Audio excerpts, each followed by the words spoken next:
ሰላም ጤና ይስጥልን ተመልካቾቻችን ከአንከር ሚዲያ ዝግጅት ክፍል ያክብሩ ሰላምታችን እናቀርባለን። ዜናዎችን ይዤ መጥቻለሁ። መሳይ መኮንን ነኝ።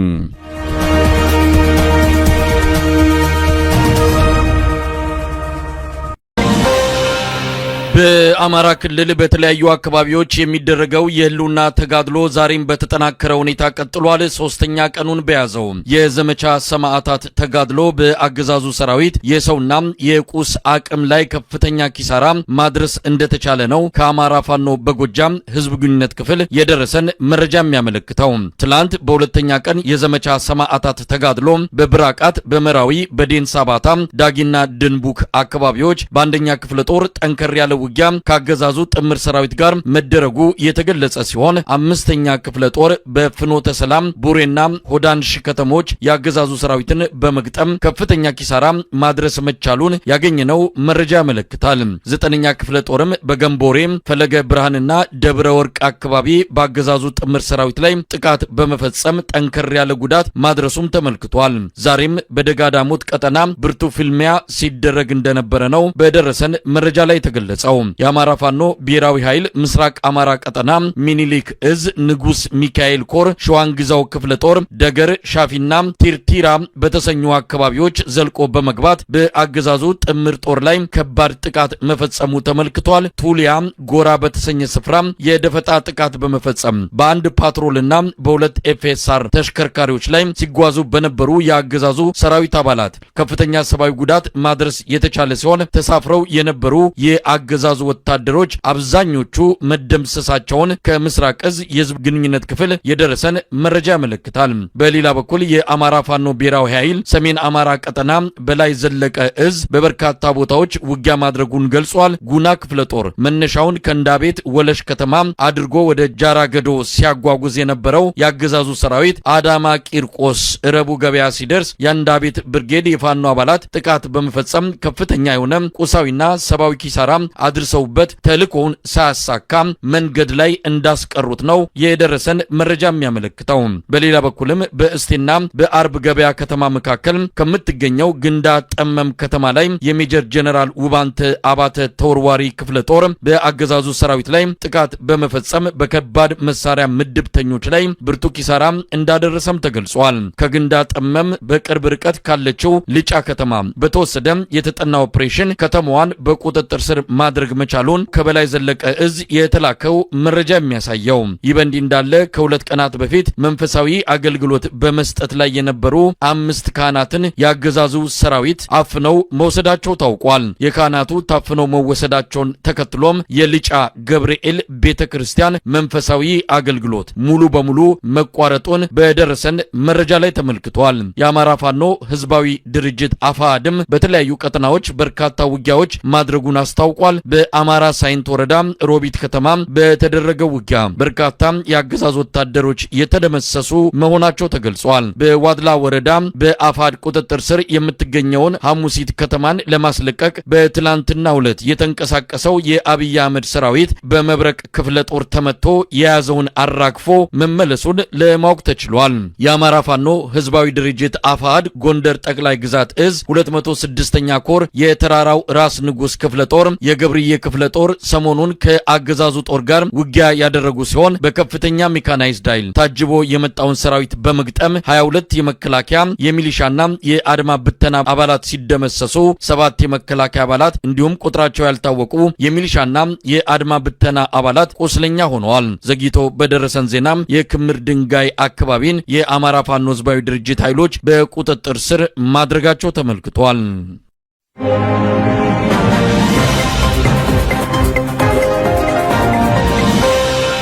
ሰራዊቱ በብሔርና በሃይማኖት አጀንዳዎች የተነሳ ከፍተኛ አደጋ ውስጥ እንደሚገኝ አንድ የመከላከያ ሰነድ አመለከተ።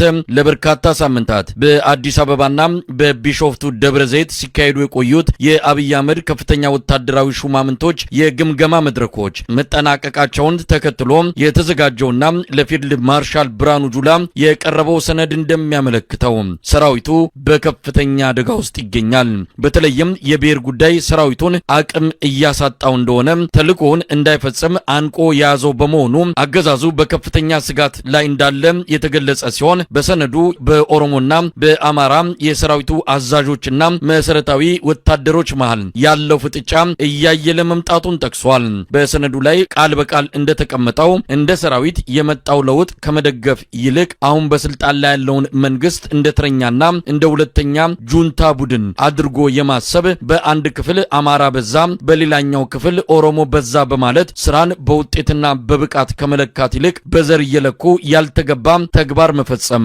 ምደባን የማዕረግ እድገትና ሽልማትን በተመለከተ የእገሌ ብሔር ተመደበ፣ ተሾመ፣ ተሸለመ እያሉ ስራን በውጤት ሳይሆን በብሔር መለካት፣ በግለሰቦች ተረኛ በሚል የክፍል አመራርን ማማት እንዲሁም ማብጠልጠል፣ በተለያየ ምክንያት አሳቦ በብሔር መሰባሰብ ይህ ችግር በሁሉም ብሔሮች የሚታይ ቢሆንም በከፋ መልኩ በአማራና በኦሮሞ ተወላጆች ላይ ይታያል ይላል ለፊልድ ማርሻል ብርሃኑ ጁላ የቀረበው ሰነድ። በሰራዊቱ ውስጥ ከፍተኛ የሆነ የሸኔና ፋኖ አድናቂዎች መበራከታቸው በሰነዱ ላይ የተመለከተ ሲሆን በዝርዝርም የነዚህ አሸባሪና ጸረ ሰላም ኃይሎች አስተሳሰብ ሰለባ ከመሆን ባለፈ በተግባርም የነሱን ተልዕኮ ይዘው የሚንቀሳቀሱ አባላት እንዳሉ በግምገማው መድረክ ተረጋግጧል ይላል።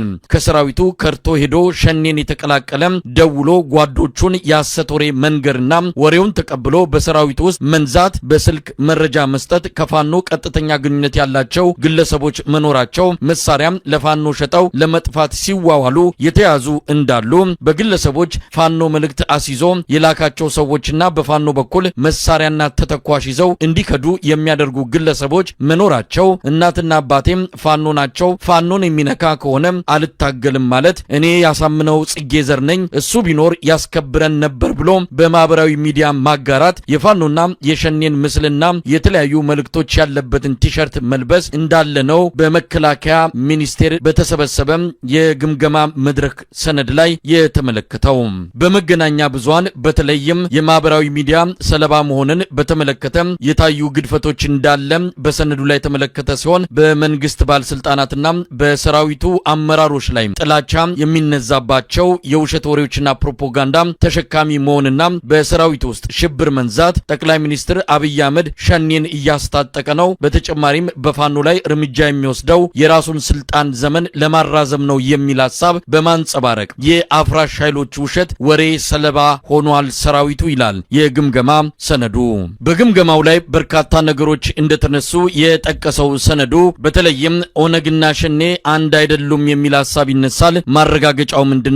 በተጨማሪም ህዝቡን እየገደሉና እየዘረፉ ከሆነ ህዝቡ ራሱ ለምንድን ነው የማይዋጋቸው? አንዳንድ አካባቢዎች ህብረተሰቡ ይደብቃቸዋል ይባላል። ህብረተሰቡ የሚደብቅበት ምክንያት ምንድነው የሚሉ ጥያቄዎች ተነስተዋል። ፋኖ ለሀገር ሉዓላዊነት ዋጋ የከፈለው ሆኖ ሳለ መወደስ ሲገባው ለምን ይወቀሳል? ችግሩንስ ክልሉና የፌዴራል መንግስት ተነጋግረው መፍታት አይችሉም ወይ የሚል ጥያቄ ከሰራዊቱ አባላትና ከአዛዦች ጭምር የተነሱ ጥያቄዎች እንደነበሩ በሰነዱ ላይ ተመልክቷል። ኩብለላን በተመለከተ በከፋ መልኩ በሰራዊቱ ውስጥ የሚታይ እንደሆነ ሰነዱ አመልክቷል። ከክፍለ ጦር አመራር እስከ መሰረታዊ ወታደር ከርቷል። ለምሳሌ ከአንድ ኮር እስከ 500 በላይ ሰው መክዳቱን በሰነዱ የተመለከተ ሲሆን እንዲከዳም ከቤተሰብ የአየር ቲኬት ይቆረጥለታል፣ የሐሰት መታወቂያ ተሰርቶ ይላክለታል፣ ወደ ፋኖና ሸኔ ይቀላቀላል። በመከላከያ ዩኒቨርሲቲ የስታፍ አባላት ለግዳጅ ተዘጋጅ ሲባል ግዳጅ ፈርተው ወደ ሸኔና ወደ ፋኖ የከዱ መኖራቸው በሰነዱ ላይ ተመልክቷል። ተመልካቾቻችን ለፊልድ ማርሻል ብርሃኑ ጁላ የቀረበውና በከፍተኛ ጀነራሎች ደረጃ ለሚደረገው ውይይት መነሻ በሚል ስለተዘጋጀው ሰነድ በልዩ የዜና ክፍለ ጊዜ በስፋት የምንመለከተው መሆኑን ለመግለጽ እንወዳለን።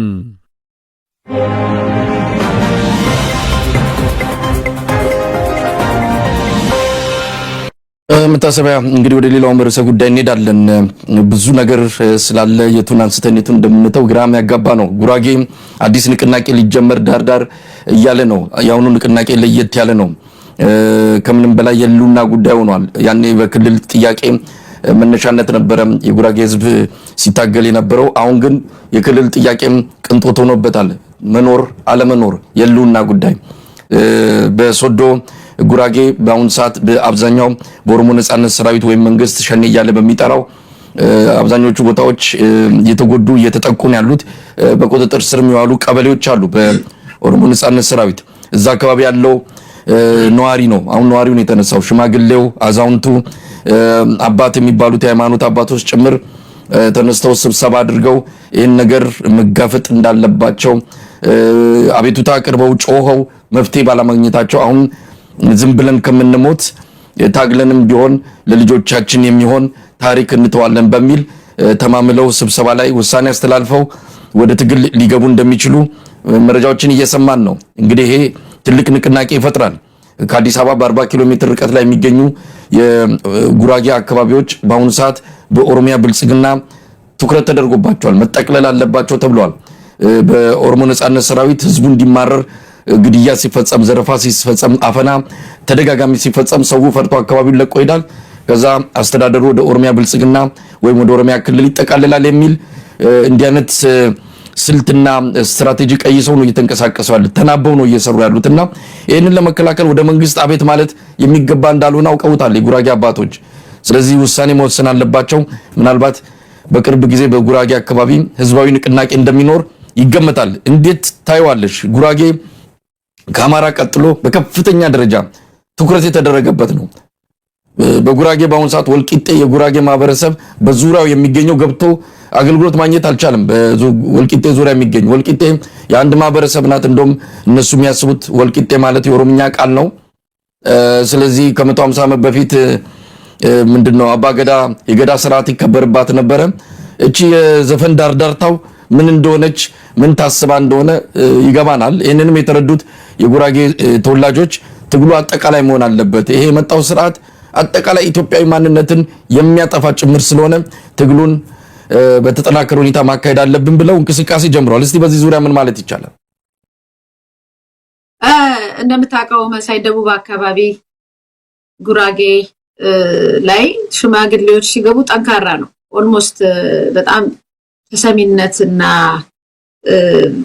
በጣም ተከባሪ ናቸው። ሰው ይሰማቸዋል፣ ያከብራቸዋል። ስለዚህ ሽማግሌ ገባ ማለት ህዝቡ ጠቅላላ ገባ ማለት ነው። እዚህ ጉዳይ ውስጥ ሽማግሌ ከጠራህ ደቡብ ላይ ታውቃለህ፣ አቤት ወዴት ነው ታረካለ ትታረቃለህ፣ እንደዛ ነው። ስለዚህ አሁን የጉራጌ አባቶች በዚህ ደረጃ ጣልቃ ከገቡ በጣም ነገሩ ከሯል ማለት ነው። ከዚህ በላይ የምንታገሰው ነገር ስለሌለ ወደፊት ራሳችን ይዘን ወተን ህዝቡን ይዘን ቢያንስ አካባቢያችንን እናድን የሚል እንቅስቃሴ ነው ያለው። ስለዚህ ዋጋ ይከፈላል። እንደምታውቀው ዋጋም ተከፍሎም እንደምታውቀው ያው ለውጥ ጉራጌ ላይ የነበረውን እንቅስቃሴ ታውቃለህ። እስከዛሬ እስር ቤትም ያሉት የተገደሉትም አካባቢውም ላይ ብዙ ዝርፊያ የተካሄደባቸው ፍትህ አላገኙም። ስለዚህ ትናንሽ ዋጋ እየከፈልክ ከመኖር አንድ ላይ ተሰባስበ ተደራጅተ ትንሽ አንድ ላይ ስትሆን አየህ ዋጋው መስዋዕትነቱ ያነሰን ይመስል የሚመጣው። ስለዚህ አንድ ላይ ሆነ ጠንካራ ሆነ እስከ መጨረሻው ማሸነፍ ይሻላል።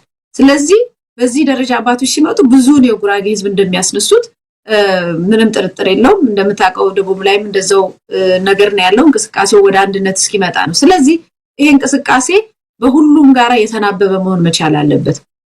ከአማራውም ጋር፣ ከአፋሩም ጋር፣ ከደቡብም ጋር፣ ከወላይታው፣ ከሀዲያው፣ ከምኑ ያው ዜናው ጠቅላላ መከራ ነው። በተለይ ደቡብን እንግዲህ እንዴት አድርገው እንዳቦኩት አይተሃል። አማራውን ደግሞ ያው በጦርነትና በረሃብ እንደዛው እየጨረሱት ነው ያለው። ትግራይን በዛ ሁኔታ ሆኗል። እንደገና ደግሞ አሁን ሌላ ተጨማሪ ችግሮችን ደግሞ ሊያመጡ እየተዘጋጁ ነው ያለው፣ ዱላቸውን ተማምነው ማለት ነው። ስለዚህ ህዝቡ ቢያንስ ያለውን እውነት ይዞ እውነቱን ታጥቆ በሚችለው መልኩ በየአቅጣጫው በተናበበ ሁኔታ ማድረግ አለበት ብዬ ነው የማስበው። ስለዚህ ይሄ እንቅስቃሴ ጉራጌ ላይ የሚደረገው እንቅስቃሴ ሌሎችም የደቡብ አካባቢ ያሉት ጋራ በደንብ ተደራጅቶ ተናቦ አንድ ላይ ቢሆን ጥሩ ነው። በእርግጥ ጉራጌው ሲገፋ ሌላውም ይገፋል። ገብቷል። ብቻዬን ነኝ ተጠቅቼ ዝም ብዬ ማንም የሚጮህልኝ የለም የሚለው ሁሉ ወደ አንድነት መምጣት ሲጀምር መጠጋጋት ሲጀምር ጉልበት ስለሚያገኝ ፈርቶ የተቀመጠው ሁሉ ይነሳል። ይሄንን ከአማራው ጋር አፋሩ ጋርና ወላይታ ጋምቤላው ጋር እንዲሁም ሶማሌው ጋር ያለው ነገር አንድ ላይ ተደራጅቶ ጥያቄው አንድ ነው። ሁሉም ሰው በሰላም መኖር ይፈልጋል፣ እኩልነት ይፈልጋል። ማንም እየመጣ እንዲሰለቅጠው አይፈልግም። ማንም እየመጣ እንዲያፈናቅለው እንዲገለው ባለጊዜ ተረኛ ሆኖ እሱን ሁለተኛ ዜጋ አድርጎት እንዲኖር ማንም አይፈልግም። ይሄ መስማሚያ አጀንዳ ነው። ሁሉም ሰው እኩል ነው። ኢትዮጵያ ውስጥ ያለው ሁሉ የሰው ልጅ እኩል ነው፣ ምድሪቷም የጋራችን ነች በሚል ሞቶ አንድ ላይ ተሰብስበው በደልን ግፍንና አሁን እየተደረገ ያለውን መከራ በጋራ አንድ ላይ ቆመው ፋይት ማድረግ መዋጋት መታገል ያስፈልጋል ባይነኝ ስለዚህ እንቅስቃሴው ጥሩ ነው መስፋት አለበት በሁሉም አቅጣጫ እንዴ ተበድያለው ካለ በደል አንዱ ላይ ሲደርስ ሁሉም ላይ እንደሚደርስ በጣም ግልጽ ነው በዳይ ነው ገዳይ ነው ሁሉ ጊዜ ይገላል እየመረጠ አይገልም ስልጣን የሚወድ ሰው ደግሞ ዘመድ የለውም ማንንም አሁን አብሮ የሚያጨበጭቡትንም ነገ ይገላቸዋል ይሄ ስልጣን ፍቅር በተለይ ብልጽግና ላይ ያለው በጣም የከረረ ነው ስለዚህ አንድ ላይ ሆኖ ግፍንና በደልን በጋራ መቃወም በጋራ ማስቆም ይሻላል ሌሎች ሀገሮች እንደዚህ አድርገው ነው ይሄንን ነገር ያለፉትና ይሄ ነገር መስፋት አለበት ግን መናበብ አለበት ብዬ ነው ማስበው መታሰቢያ እንግዲህ የጉራጌ ንቅናቄው በብዙ መከራ በብዙ ትግስት ያለፈ ነው ማለት ይቻላል አሁን ማንነትን እስከመነጠቅ የሚደርስ ነው ምክንያቱም ሶዶ ብሎ ጉራጌ የለም የሚልም ነገር እየመጣባቸው ነው መሬት ብቻ ሳይሆን ማንነትም ነጠቃ ነው የተገባው በዚህ ላይ ጉራጌ በስራ የሚታወቅ በስራ ባህሉ የትኛውም ኢትዮጵያ ጫፍ ሄዶ በመስራት እንደ ባሪያነት የሚጠቀስ ማህበረሰብ ነው ያ ማህበረሰብ ውስጥ ከዋት በከፋ መልኩ አሁን የእርስ በርስ ጦርነት ከፍተውበታል አንድ ላይ የሚታወቁ አንድ ላይ እንደችቦ የሚታየው ያ ማህበረሰብ ዛሬ በጎጥና በመንደር ተከፋፍሎ እርስ በርሱ እየተጋደለ ነው መስቃን ጉራጌ በሚል ሌሎችም እንደዚሁ በአካባቢ እየተከፋፈሉ እርስ በርስ እየተጋደሉ ያሉበት ሁኔታ እጅግ አሳዛኝ ነው ያንን ለማስተካከል ሳይሆን በላዩ ላይ ቤንዚን ለመጨመር ደግሞ የኦሮሚያ ብልጽግና ተግባር ሆኗል አሁን ከማረቆ ጋር በተያዘ ብዙዎቹን እንቅስቃሴዎች የሚደግፉት የሚያስተባብሩት በማህበራዊ ሚዲያ ላይ ነገሩን የሚያቀጣጥሉት የኦሮሚያ ብልጽግና ሰዎች ናቸው ምክንያቱም ከዛች ከምትፈራርሰው ነገር የሆነች ነገር ለቃቅሙ ማውጣት ይቻላል ወይም ከፍርስራሹ ላይ የኦሮሚያ ብልጽግናን ግዛት ማስፋፋት ይቻላል የሚል ቅዠት ውስጥ ገብተው ያንን በሰፊው ይሄዱበት እንዳለና ያለን በደንብ የተነቃ ይመስለኛል በደንብ ማህበረሰቡ አውቆታል ጉራጌ ማህበረሰብ በደንብ ተረድቶታል ችግሩ የት እንዳለ ያን ችግር ግን ለመቋቋም ህብረት አንድ ላይ መነሳት ስለሚያስፈልግ ነው የአባቶች ምርቃት እየተጠበቀ ነበር አሁን የአባቶች ምርቃት ተገኝቷል ጥሪም እየተደረገ ነው ስለዚህ ይሄን ትግል በቅርበት እየተከታተልን ከሌላው የኢትዮጵያ ህዝብ ጋር ተናበው አንድ ላይ የሚሰሩበት ነገር መምጣት ስላለበት መረጃውን እየተከታተልን እናቀርባለን ማለት ነው መታሰቢያ ወደ ሌላኛው ርዕሰ ጉዳይ በዚሁ አልፋለሁ ከአፍሪካ ልማት ባንክ ጋር የተያዘ ነው አሁን እዚህ ስቱዲዮ ከገባን በኋላ የወጣ መረጃ ነው በአዲስ አበባ የአሜሪካ ኤምባሲ ያወጣው መግለጫ ነው በኤምባሲው መግለጫ ላይ የተጠቀሰው ነገር አለ ይሄም የአፍሪካ ልማት ባንክ አመራሮች ላይ የደረሰው ድብደባና እስር በኃላፊነት መጠየቅ ወይም አካውንታቢሊቲ መንግስት የነን በአስቸኳይ ኃላፊነት ወስዶ እርምጃውን ወይም ደግሞ ሂደቱን በተመለከተ ማብራሪያ እንዲሰጥ ኤምባሲው ጥሪ አድርጓል እንግዲህ ነገሩ ከፍ ያለ ነው ብዙዎቹ የአዲስ አበባ የሚገኙ የውጭ ዲፕሎማቶች ጥያቄ ያነሱ ነው መንግስት ማብራሪያ እየጠየቁ ነው ምናልባት የዜና በተደጋጋሚ ያነሳ ነው ከሆነም ስለሆነም ተመልካቾች እንግዳ እንደማይሆንባቸው ተስፋ እናደርጋለን ከሰሞኑ ከወጡት አንዱ መረጃ እነዚህን የአፍሪካ ልማት ባንክ አመራሮች የደበደቡት የፋይናንስና የኢኮኖሚ ገንዘብ ሚኒስትር ማለት ነው ሚኒስትሩ አህመድ ሸዴ ጠባቂዎች መሆናቸውን ዴይሊ ኔሽን የተሰኘ የዜና ወኪል አጋልጧል እኛ ከዚህ ቀደም አንስተናል የአብይ አህመድና የአህመድ ሸዴ ጠባቂዎች በተገኙበት አብይ አህመድና አህመድ ሸዴ ሊጠይቋቸው የሕክምና ማዕከል በሄዱ ጊዜ ማን እንደደበደቧቸው እዛው እንደተናገሩ ነው የሰማነው ስለዚህ ይሄ ትልቅ የማፊያ ተግባር ነው እየተፈጸመ ያለው $5 ሚሊዮን ጋር የተያዘ ነው ኢትዮጵያ ማዋጣት ያለባት ለዚህ ለአፍሪካ ልማት ባንክ ያ ገንዘብ አልገባም የአፍሪካ ልማት ባንክ ቋት ውስጥ አልገባም ይልቅስ ወደ ደቡብ አሜሪካ አንድ የተሰወረ ባንክ ውስጥ ነው እንዲቀመጥ የተደረገው ማን አስቀመጠው የመረጃ ምንጮች የኢትዮጵያ ባለስልጣናት እንደሆኑ እየገለጹ ነው ሆነም ቀረም ግን የአፍሪካ ልማት ባንክ ላይ የኢትዮጵያ መዋጮ አልገባም ከዛ ጋር በተያያዘ ነው እኚህ ሁለቱ አመራሮች የተደበደቡት በጣም ከፍተኛ አካላዊ ጉዳት ደርሶባቸዋል ወዲያውኑም ከሀገር ወጥተዋል አሁን ደግሞ ኢንተርናሽናል ሰራተኞች ማለት ኢትዮጵያዊ ያልሆኑ በአዲስ አበባ የሚገኙ የልማት ባንኩ ሰራተኞች ሀገሩን ጥለው እንዲወጡ መመሪያ ተላልፎላቸው ወጥተዋል አሁን የአሜሪካ መንግስት ደግሞ ማብራሪያ ጠይቋል ስለዚህ ጉዳይ ነገሩ ከፍ ያለ ነው ወንብድናን የተሰራው መታሰቢያ በዚህ ጉዳይ ላይ ምን ማለት ይቻላል አሁን ምን መሰለ የገባኝ የመጣው መሳይ ባለፈውም ትንሽ ሜንሽን አድርጌላለሁ አዲስ አበባ ላይ ካላቸው ፕሮጀክት አንፃር አዲስ አበባ ቀደም ካንተም ጋር ትንሽ አውርተን ተብለናል አዲስ አበባ በዚህ ደረጃ የዓለምን አቴንሽን የምትስብ ከተማ ወይም የአፍሪካ መቀመጫ ብዙ ኢንተርናሽናል ኮሚኒቲ ድርጅቶች ያሉባት ምናምን መባሏን ለጊዜው የሚፈልጉት አልመሰለኝም። ምክንያቱም የሚሰሩት ወንጀል አዲስ አበባ ላይ የሚሰሩት ወንጀልን የሚያይና እንትን የሚል ዊትነስ የሚሆን ምስክር የሚፈልጉ አይመስለኝም። ስለዚህ አሁን ቀስ ቀስ እያሉ ኢንተርናሽናል ኮሚኒቲውንም ሊያሳድዱ ይችላሉ። ምክንያቱም በቃኛ መጨረሻ ላይ ከሌሎቹ ጋር ተጣልተው የሚፈልጉትን ነገር ማስፈጸም ከፈለጉ ከና አሜሪካ ወይም ከና ምናምን ጋር መስራት ካልፈለጉ አላውቅም። በዋናነት ግን የገባኝ አዲስ አበባ ዓለም ላይ ያላትን ቦታ ወይም አፍሪካ ላይ ያላትን ቦታ መጀመሪያ ማሳጣት ነው።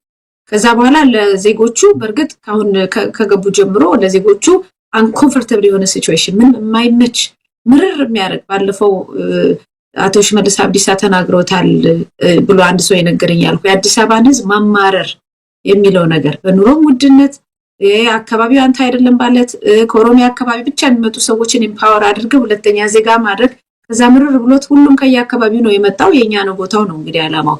ስለዚህ ሁሉም ከየመጣበትን አካባቢ የተፈልጎ ይሄዳል የሚል ነገር አለ። ከወለጋ ተፈናቅሎ አማራ ክልል የሄዱ ሰዎች አማራን ክልል ያልተወለዱበት የማያውቁት ናቸው አይደለም።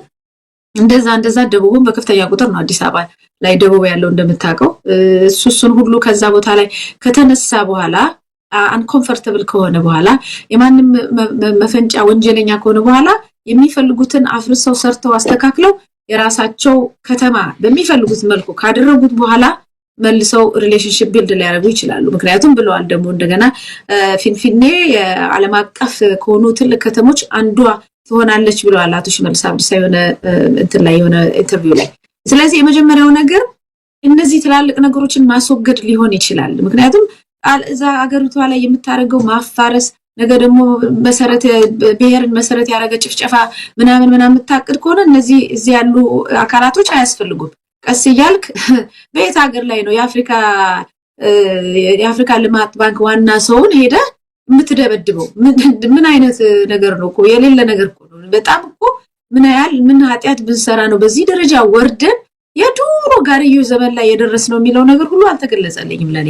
እንዲህ ያልክ ኢንተርናሽናል ኮሚኒቲውን ምናምኑን ቀስ ያልክ ታባራለህ። ትምህርት ቤቶችም ኢንተርናሽናል ትምህርት ቤቶችም እየዘጉ እንደሆነ ታውቃለህ። አሁን ጊብሰን ነው የሚባለው ትምህርት ቤት ተዘግቷል። በርግጥ ጊብሰን ላይ የተወሰነ ኢሹ ነበረብኝ። እነሱ ግን በራሳቸው ምክንያት ነው እንዲህ እየተባሉ ኢንተርናሽናል ትምህርት ቤቶች ይዘጋሉ፣ ኢንተርናሽናል ኮሚኒቲዎች ይወጣሉ፣ ትላልቅ ድርጅቶች ይወጣሉ። ከዛ በኋላ አዲስ አበባን ዘግተው ምስክር በሌለበት አስፈላጊውን ጭቆናና መከራ አድርገው አፈራርሰው እንደገና በራሳቸው ልክ ይሰሩታል። ከዛ በኋላ ፊንፊኔ ሆና የኦሮሚያ ንብረት ብቻ ሆና ከዓለም ጋር ትተዋወቃለች ማለት ነው። የገባኝ ይሄ ባይሆን ኖሮ አሁን ያላትን ቦታ ለማሳጣት እንደዚህ እየተነሱ ትላልቅ ሰዎችን የመኮርኮም የማባረር እንደው ያለምንም ይሉንታ ትላልቅ ድርጅቶችንም የማሳደድ ነገር አያረጉም ብዬ ነው የማስበው። ስለዚህ አዲስ አበባ ምናልባት የቱ ነው የሚጠቅማቸው? አሁን አዲስ አበባን የበለጠ አሳድገው እንደው የበለጠ ትልቅ እንድትሆን ማድረግ እንጂ እነሱ ለሚያስቡትም ነገር የአዲስ አበባን ምንድነው ጠቅላይ ሚኒስትር ያለው መቀሌን በሸሻ አድርገናታል ሲል በሸሻን ምን ያህል በጣም ኋላ ቀር መሆኗን በዛውም እየገለጸ እንዳለ ነው የተረዳነውና አሁን አዲስ አበባን ደግሞ በቆጂ ማድረግ በቆጂ ሲል በቆጂ ክብር የላትም ወይም በጣም እንትንሽ ለማለት አይደለም፣ ግን በጣም የማሳነስ በጣም ዝቅ አድርጎ አዲስ አበባን ከደረሰችበት ስልጣኔ የመፈጥፈጥ ወደ ኋላ መውሰድ። እነዚህ ሰዎች ግን እንደው ጭንቅላታቸው ከምንድን ነው የተሰራው? ምን አይነት ስሪት ቢሆን ነው? እንዴት ማሰብ ቢችሉ ነው? የትኛው ማጸም ቢወልዳቸው ነው እንዲህ አይነት ወደ ኋላ ነገሮችን እየጎተቱ የበለጠ ኦሮሚያንም እኮ የሚገልጽ አይደለም፣ የኦሮሞን ህዝብ የሚገልጽ እኮ አይደለም። በነገራችን ላይ የኦሮሞ ህዝብ በአሁኑ ሰዓት ከማንንም ባልተናነሰ መልኩ እየተጎዳ ነው። ሰሞኑን የኦሮሞ ፖለቲከኞች እንደው በዳር ጫፍ የረገጡትም ጭምር ያኔዎቹ ስርዓት ይሻላል እያሉ እኮ ነው። ያኔዎቹ ስርዓት ለኦሮሞ እንደም የበለጠ ይጠቅማል እያሉ ነው። እነዚህ ሰዎች ለማን እንደሚሰሩ የትኛው ማህበረሰብ ሊጠቅሙ እንደሚችሉ እንኳን ግልጽ አይደለም። አዲስ አበባን በዚህ ደረጃ ማዋረድና ማፈራረስ፣ ማሳነስ፣ ዝቅ አድርጎ ወደ ታች ድሮ ወደነበረችበት የዛሬ 100 ዓመት ወደነበረችበት ገጽታና ስልጣኔ መመለስ የፈለጉት ለምንድን ነው የሚለው ነገር ትንሽ እንቆቅልሽ ነው። ጤናማነታቸውንም እያየን አይደለም። እንደዚህ የሚያስብ በዚህ ዘመን ላይ ሰው መኖሩ በራሱ ድንቅ ነገር ነው።